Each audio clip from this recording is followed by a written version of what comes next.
नमस्कार,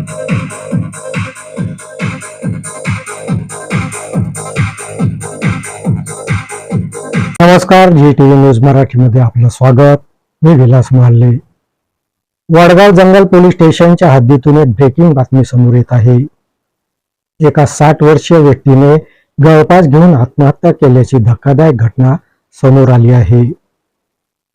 यवतमाळ घाटंजी मार्गावरील कोळंबी जंगल परिसरात ही घटना घडली. मृतक व्यक्ती हा घाटंजी येथील मुंगसाजी वार्डातील रहिवासी असल्याचं पोलीस तपासातून पुढे आलं आहे. दीपक मारुती उईके असं मृतकाचं नाव आहे. सकाळच्या सुमारास ही घटना उघडकीस आली. 60 वर्षीय दीपक उईके याचा मृतदेह हा कोळंबी जंगल परिसरात झाडाला गळफास घेऊन लटकलेल्या अवस्थेत आढळून आला. यवतमाळ घाटंजी मार्गावरून ये जा करणाऱ्या वाहनधारकांच्या निदर्शनास ही बाब आली. वाहनधारकांनी याबाबतची माहिती ही वडगाव जंगल पोलिसांना दिली. माहिती मिळताच वडगाव जंगल पोलीस घटनास्थळावर पोहोचले. दीपक उईके हा गळफास घेतलेल्या अवस्थेत पोलिसांना आढळून आला.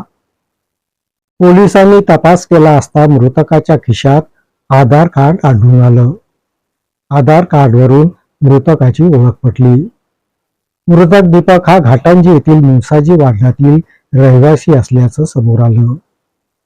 पोलिसांनी दीपकच्या कुटुंबियांना घटनेची माहिती दिली. दीपकचा मृतदेह उत्तरीय तपासणीसाठी यवतमाळला रवाना केला आणि वडगाव जंगल पोलिसांनी घटनेचा पुढील तपास सुरू केला आहे. दीपकने स्वतःला का संपवलं याबाबतचं कारण अद्याप स्पष्ट होऊ शकलं नाही.